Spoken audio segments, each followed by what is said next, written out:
Bismillahirrahmanirrahim. Assalamualaikum warahmatullahi wabarakatuh. Selamat sore warga Tribunet dimanapun berada. Syukur alhamdulillah kehadirat Allah Subhanahu Wa Taala kita bisa bertemu secara virtual dalam kondisi sehat walafiat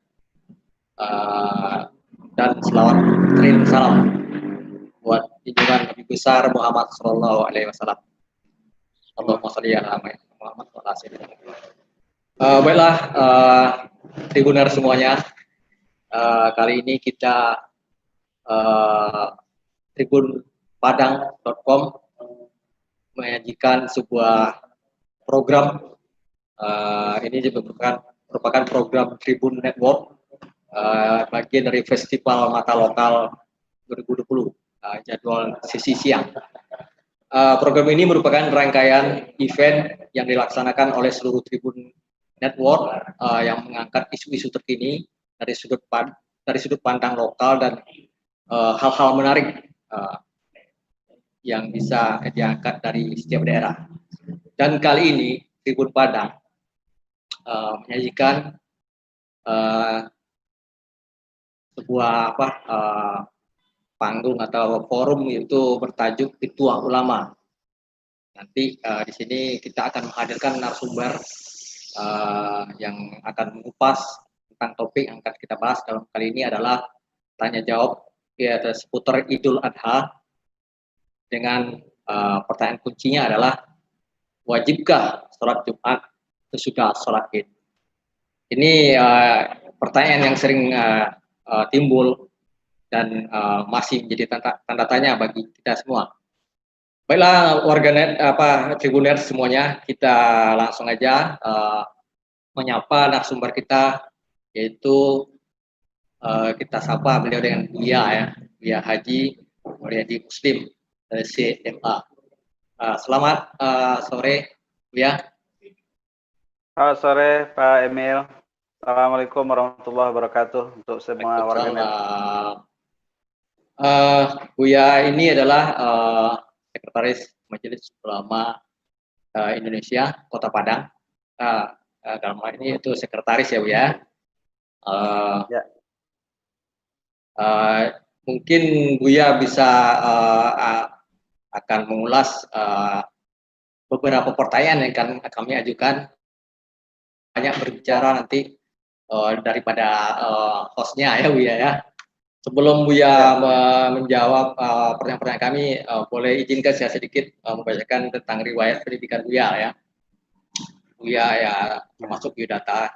Buya adalah seorang kelahiran Tabing Ranah atau Nagari Simalanggang tanggal 22 Maret 1978, Buya ya, benar ya? Mohon dikoreksi kalau salah. Benar. Kemudian beliau adalah 4 dari putra putrinya, dan mulai pendidikan dari SD Negeri 377 Tabing Ranah, kemudian melanjutkan di Madrasah Sanawiyah Perguruan Islam Semalanggang, kemudian Madrasah Sanawiyah Madrasah Aliyah Negeri 2 Payakumbuh, dan S1-nya di Universitas Ibnu Saudi Arabia cabang Asia Tenggara, dan pasca sarjana di Institut Agama Islam Negeri Imam Bonjol yang sekarang bernama Universitas Islam Negeri. Ya betul, itu ya Buya ya. Ya betul. Baiklah, untuk menyingkat waktu pengantar dari saya, kenalkan diri saya juga hostnya Pak Buya dan Tribuner. Saya adalah Emil Mahmud, jurnalis tribunpadang.com. Langsung aja Buya, kita bertanya.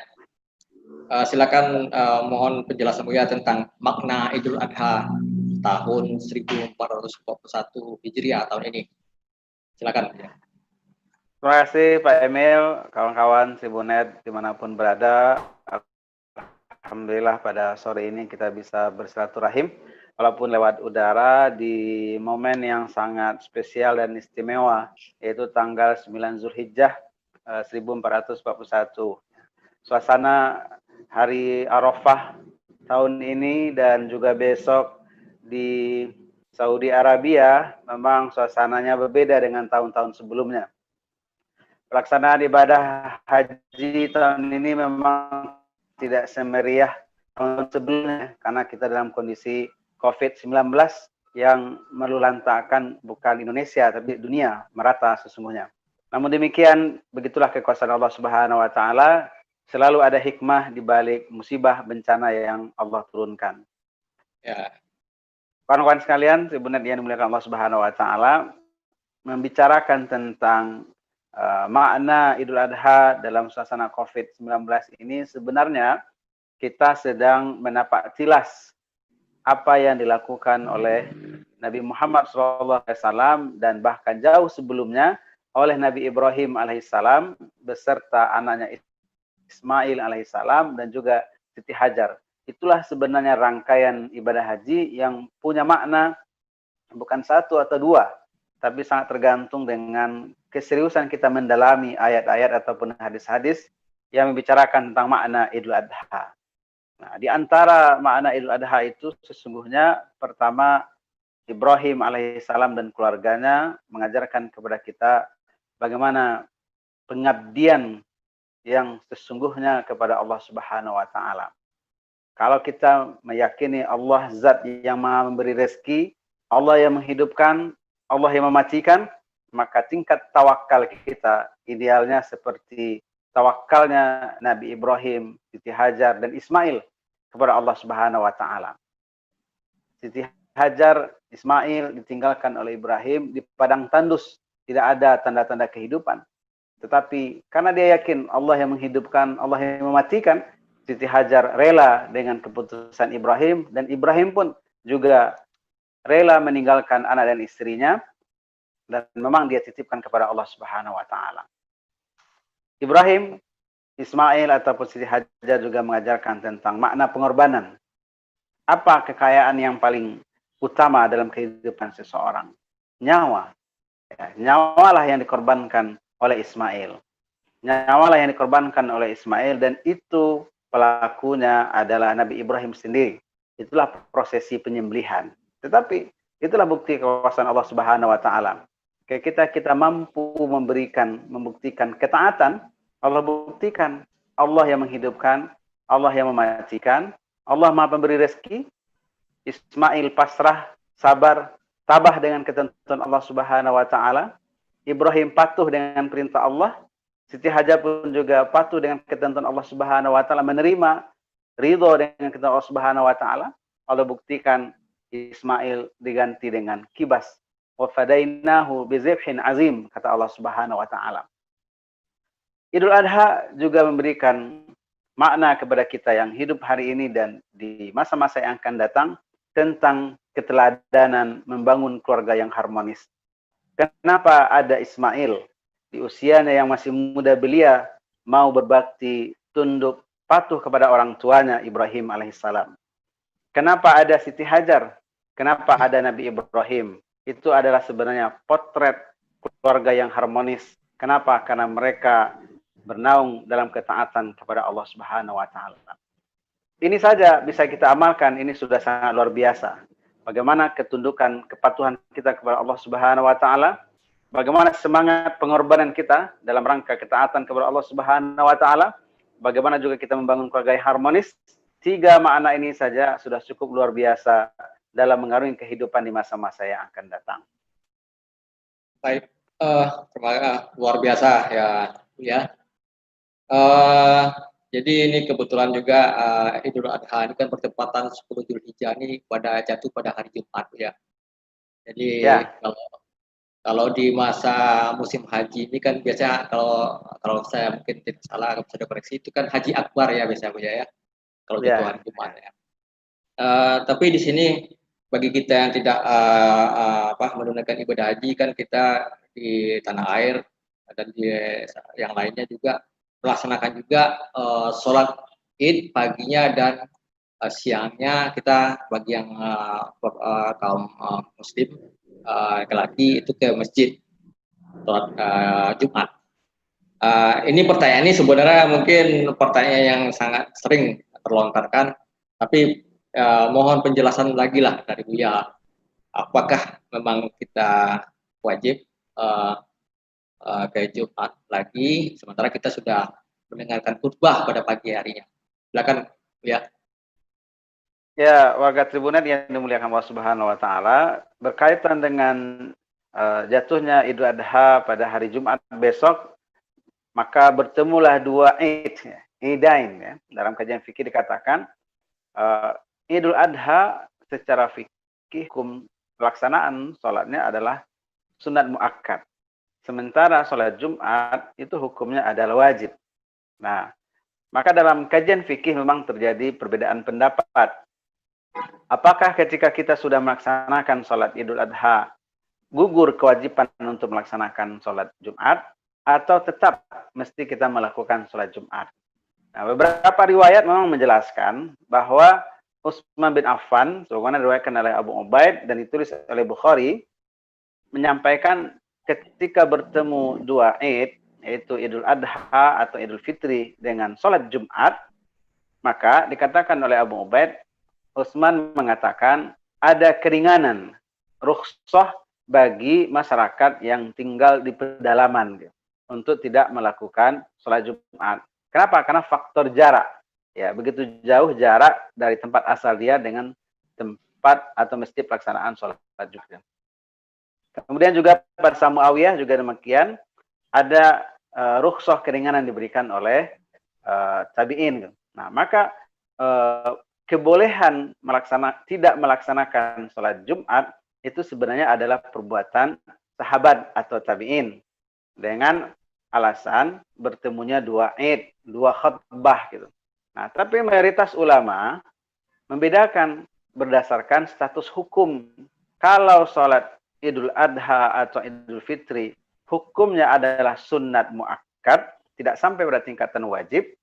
Sementara pelaksanaan sholat Jumat hukumnya adalah wajib, maka dalam kaidah fikih tidak mungkin hukum yang sunat menggugurkan kewajiban yang hukumnya adalah wajib. Nah, oleh karenanya, kalau kita mengambil mazhab mayoritas, Syafi'i, Maliki ataupun Abu Hanifah, tetap saja kita melaksanakan sholat Jumat. Kenapa? Karena hukum asal dari sholat Jumat itu adalah wajib, sementara sholat Idul Adha atau Idul Fitri hukumnya sunat muakkad.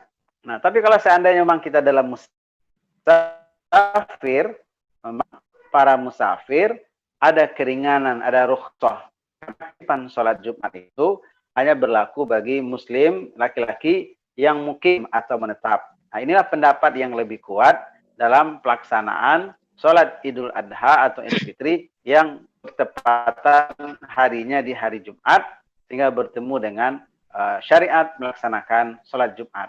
Dan ini mayoritas ulama mengambil pendapat seperti itu. Sholat Jumat tetap wajib bagi setiap muslim yang mukim. Adapun yang musafir melakukan perjalanan, jangan melakukan perjalanan di hari Jumat, ada rukhsah keringanan buat dia untuk tidak melakukan sholat Jumat secara berjamaah dan bisa diganti dengan sholat zuhur, apakah dalam bentuk menjamak, qashar, takdim ataupun takhir. Oke. Baik Buya, ini sudah memberikan terang benderang ya Buya ya. Artinya keraguan-keraguan umat atau sebagian kita kan dengan penjelasannya mungkin sudah bisa terjawab. Baik Buya, lanjut ini sekaitan juga dengan ibadah sholat tadi dengan sholat, kemudian rangkaian Idul Adha juga kan ada penyembelihan hewan kurban dan berkurban lah, ibadah kurban. Mungkin di sini pertanyaannya mungkin lebih ini aja Buya, kewajiban peserta kurban itu ketika bagi yang ikut kurban lah mungkin ya, itu kan biasanya ada yang didengar itu kalau tidak hadir di saat penyembelihan dia mungkin tidak menyentuh hewannya itu mungkin tidak afdol. Itu bisa Buya jelaskan apa sesungguhnya kewajibannya dari kurban? Silakan Buya. Ya, Tribunet yang dimuliakan Allah Subhanahu wa taala. Kewajiban berkurban ya, karena kita keterbatasan dalam narasi ya. Sebenarnya syariat berkurban dalam kajian fikih dikatakan oleh para ulama hukumnya juga sama dengan sholat Idul Adha. Tidak sampai pada tingkatan wajib seperti sholat 5 waktu. Tapi dia sunnah muakkad, sangat dianjurkan. Berdasarkan kepada hadits Rasul sallallahu alaihi wasallam yang diriwayatkan oleh Imam Ahmad, Rasul bersabda, "Man kan lahu sa'ah wa lam yudhi fala yaqrabanna musallana." Siapa yang punya kelapangan dari sisi rezeki, tapi dia tidak berkorban di tanggal 10 Zulhijjah, 11, 12 atau 13 di hari tasyrik, maka kata Rasul, fala yaqrabanna musallana, jangan dekati tempat ibadah kami. Nah, kemudian juga firman Allah Subhanahu wa taala, "Fasholli li rabbika wanhar." Tunaikanlah salat dan berkorbanlah. Nah, hadis dan ayat ketika digabungkan dalam kajian fikih, para ulama hukum berkurban itu adalah sunat muakkad atau sangat dianjurkan. Nah, maka kalau ada orang berkorban, dan nanti saya ingin sampaikan dengan apa afdolnya berkurban itu, maka bagi orang yang berkurban, tidak ada kemestian dia menyaksikan prosesi penyembelihan hewan kurban itu. Kenapa? Karena semua kita dalam kondisi lapang. Coba kita lihat ketika orang melaksanakan ibadah haji. Semua yang melakukan ibadah haji itu berkurban. Apakah dia menyaksikan penyembelihan hewan kurban? Tidak. Maka ini membuktikan bahwa keharusan menyaksikan penyembelihan hewan kurban itu tidak sampai pada tingkat wajib, tapi hanya sekedar sunnah. Bahkan sunnahnya, afdolnya, yang berkurban itu yang menyembelih hewan kurbannya. Sebagaimana dicontohkan oleh Rasul SAW, Rasul pernah berkurban sebanyak 65 ekor kambing. Rasul menyembelihnya sendirian sebanyak 15 ekor dan dilanjutkan oleh Ali bin Abi Thalib. Nah, ini yang ingin saya sampaikan juga, kalau kita berbicara tentang afdoliyat, tentang keutamaan, afdolnya yang menyembelih hewan kurban itu adalah peserta kurban itu sendiri. Tapi kalau seandainya dia bergabung 7 orang dengan 1 ekor sapi, tidak mungkin juga dilakukan penyembelihan secara bersama-sama 7 orang. Jadi tetap harus ada yang mewakili. Yang kedua, kalau kita ingin afdolnya, seharusnya idealnya yang kita kurbankan itu adalah kambing atau domba. Sebagaimana Rasul mencontohkan kepada kita, menyembelih hewan kurban sebanyak 65 ekor domba, beliau sendiri yang menyembelihnya untuk sebanyak 15 ekor.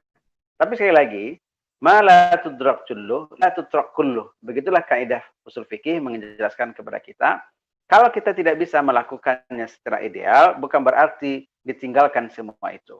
Kita punya kemampuan berkurban, alhamdulillah, itu bukti syukur kita kepada Allah Subhanahu wa taala. Kita bisa menyembelihnya sendiri, boleh. Kita sembelih sendiri, tapi tidak semua kita juga berani melihat darah yang terserak, kan? Ya, maka mungkin kita wakilkan kepada yang lain. Termasuk juga apakah daging kurban boleh kita bagi-bagi?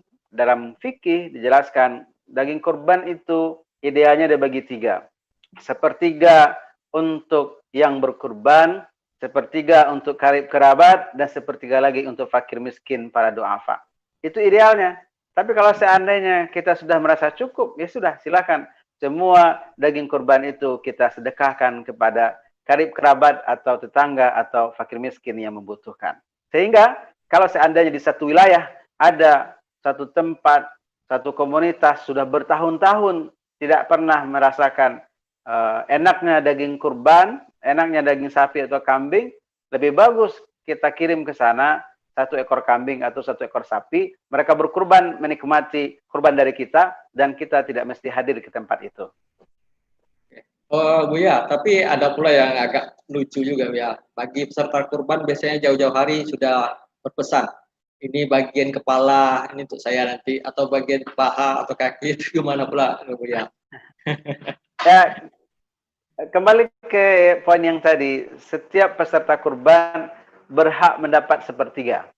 Nah, sepertiga ini mana yang dia minta? Kepalanya kah? Atau daging pahanya? Sah-sah saja.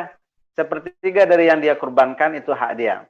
Mau dia kelola sendiri dagingnya, dia masak, terus dia simpan, atau dia bikin kornet, segala macam, atau dia simpan sampai beberapa bulan, nggak ada masalah. Karena sepertiga itu hak si peserta kurban.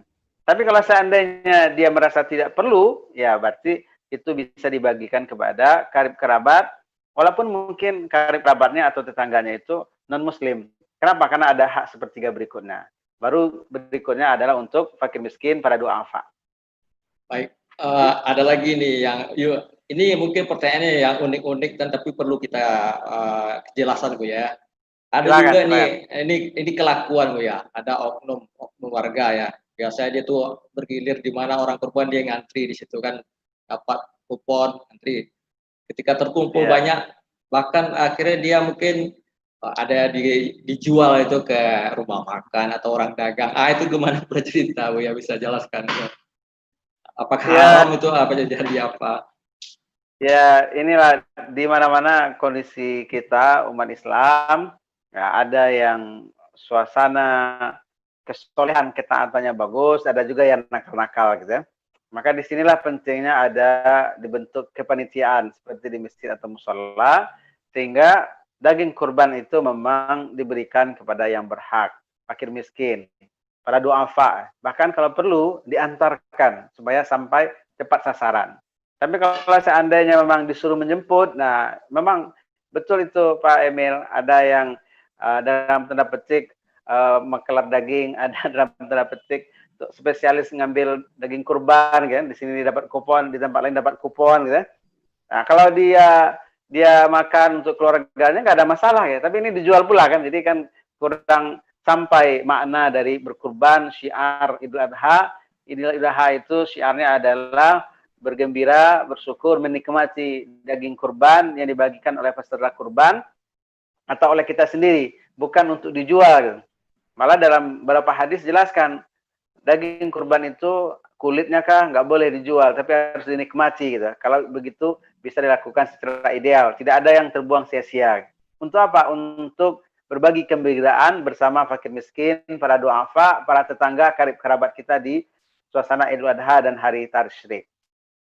Baik, ya. Ini mungkin karena manfaat yang besar itu korban itu ya, sampai baru berniat aja kita sudah dihapuskan dosanya itu ya. Insyaallah, Uh, insyaallah. uh, Kemudian ini kan banyak yang kita berniat, tapi kadang-kala keterbatasan dan kemampuan kita mungkin belum bisa dalam sekaligus ya. Ada tipsnya Bu ya, mungkin bisa terwujud niat itu sehingga kita bisa jadi mudah dari Bu ya, silakan Bu ya. Ya, Tribunet yang dimuliakan Allah Subhanahu wa taala dimanapun kita berada, dalam Islam diajarkan kita mesti memiliki azam ya, semangat untuk melakukan ketaatan kepada Allah Subhanahu wa taala. Hadis yang kita bacakan dari Imam Ahmad ya, yang mengatakan man kana lahu sa'ah wa lam yudhi fala yaqrabanna musallana. Ya, siapa yang punya kelapangan tapi tidak berkurban, kata Rasul jangan mendekati tempat ibadah kami atau musalla kami. Ini memberikan penjelasan kepada kita betapa ketaatan itu mesti kita lakukan semaksimal mungkin. Sampai di tanggal 10 Zulhijjah kita belum bisa berkurban, masih bisa di tanggal 11, 12, ataupun 13 Zulhijjah masih bisa kita berkurban sebelum tenggelam matahari atau sebelum asar. Nah, ini ada kelapangan. Nah, tapi untuk berikutnya di tahun-tahun yang akan datang, sangat mungkin kita tetap bisa berkurban dengan cara menabung. Kebutuhan untuk berkurban tahun ini misalnya di Indonesia saya rasa rata sama sekitar 2.500.000 paling banyak ya. Nah, kalau 2.500.000 kan kita bisa bagi berapa kita kira-kira menabung dalam sebulan. Ya paling 200 atau 250.000 ya. Kalau HP bisa kita beli, motor kita bisa cicil, rumah juga bisa cicil, kenapa untuk berkurban tidak bisa gitu ya. Nah, jadi kembali kepada niat dan azam kita membuktikan ketaatan kepada Allah Subhanahu wa taala. Toh ketika kita berkurban, sepertiga dari daging kurban itu masih menjadi hak kita ya. Karena kita kurang mampu misalnya, masih mungkin sepertiga dari daging kurban itu menjadi hak kita, artinya kembali kepada kita. Tapi yang penting adalah bukti ketaatan, ketakwaan kepada Allah Subhanahu wa taala. Sebagaimana dijelaskan oleh Allah dalam firman-Nya, la yanalallaha luhumuha wala dima'uha walakin yanalhu taqwa. Yang akan sampai kepada Allah itu bukan darahnya, bukan dagingnya, tetapi yang akan sampai kepada Allah adalah ketakwaan, ketaatan kita kepada Allah Subhanahu wa taala. Oke, Bu ya. Ini tempat rasa udah hampir durasi kita udah di penghujung, Bu ya. Tapi pertanyaan sebenarnya masih banyak. Tapi ini Iya. mungkin ada satu pertanyaan lagi mungkin sebelum kita penutup. Ini kan berkaitan dengan Idul Korban atau Idul Adha, ini juga ada amalan-amalan sunnah. Mungkin Buya ya syukur alhamdulillah, mungkin insya Allah sekarang mungkin Buya juga puasa Arafah ya, lagi puasa saum ya. Alhamdulillah. Ya. Termasuk itu, mohon jelaskan Buya amalan-amalan apa saja yang ada dalam rangkaian ibadah Idul Adha ini. Silakan Buya. Oke, Timunet yang dimuliakan Allah Subhanahu wa taala, di momentum Idul Adha ini sebenarnya begitu banyak peluang kita untuk taqarrub beramal kepada Allah Subhanahu wa taala. Dan Idul Adha dikatakan oleh para ulama itu adalah Idul Akbar, hari raya besar. Kenapa? Karena syiar atau semangat atau kegembiraan di Idul Adha ini melebihi syiar semangat kita di Idul Fitri. Nah, di antara amalan-amalan itu ya dianjurkan oleh Rasul sallallahu alaihi wasallam, dicontohkan oleh para sahabat, kita berpuasa di tanggal 9 Zulhijjah ini. Bahkan kalau ada yang berpuasa sejak tanggal 1 Zulhijjah, bagus. Nah, yang kedua, mulai nanti malam sudah saatnya kita untuk bertakbir, mensyiarkan Allah Subhanahu wa taala bersama-sama dengan keluarga ataupun di masjid, kita takbiran. Dan itu adalah bukti syiar kita di Idul Adha. Besoknya di pagi hari kita tidak makan dulu, tapi menahan sampai selesai pelaksanaan prosesi sholat Idul Adha, baru kita berbuka. Nah, pelaksanaan sholat Idul Adha ini juga bagian rangkaian dari syiar Idul Adha. Dan hukumnya adalah sunat muakkad. Orang yang mungkin seperti perempuan dalam keadaan haid, dianjurkan juga untuk tetap datang ke tanah lapang atau ke masjid, setidak-tidaknya mendengarkan khutbah dari khatib ketika prosesi pelaksanaan Idul Adha. Setelah kita berbuka sarapan, barulah kita melaksanakan penyembelihan hewan kurban. Dan berikutnya sampai hari ke-13 tetap saja kita mengagungkan Allah Subhanahu wa taala dengan takbir, tahlil, tahmid. Begitulah rangkaian ibadah pelaksanaan Idul Adha, dan itu semuanya adalah kesolehan atau ketaatan. Adapun bagi saudara kita yang punya kemampuan untuk melaksanakan ibadah haji, mereka akan menyempurnakan prosesi ibadah haji sampai melontar dan kembali ke tanah air. Alhamdulillah kalau bagi yang bisa ya Buya, memenuhi itu. Buya, tak terasa Buya, ini memang tepat waktu ya, sesuai dengan apa yang kita rencanakan dari semula. Alhamdulillah. Mungkin banyak nanti pertanyaan-pertanyaan akan kita ajukan lagi Bu ya. Mungkin kita dalam sesi yang berikutnya. Nanti ini akan menjadi bagian dari di tribunpadang.com program. Kami akan menyapa narasumber, memberikan pencerahan. Atas pencerahan dari Buya Tausiah juga, mungkin bisa dikatakan Tausiah juga tadi, kami mengucapkan banyak terima kasih. Semoga barakallah ya, dan tribuners semua dimanapun berada, selamat sore yang di waktu Indonesia Barat dan dimanapun saja berada sesuai dengan waktunya. Demikianlah obrolan kami dengan Buya Haji Wadi Muslim, Sekretaris Majelis Ulama Indonesia Kota Padang, yang sudah mengulas tentang seputar Idul Adha yang secara panjang lebar tadi. Program ini terselenggara berkat kerjasama kami dengan teman-teman dari Tribun News di Solo dan kru yang dari teman-teman khususnya di tribunpadang.com. Sehingga acara ini alhamdulillah dapat terlaksana sesuai rencana. Demikianlah kami akhiri acara ini. Terima kasih sekali lagi buat Buya. Wabillahi taufiq wal hidayah. Assalamualaikum warahmatullahi wabarakatuh. Terima kasih sudah nonton. Jangan lupa like, subscribe, dan share ya.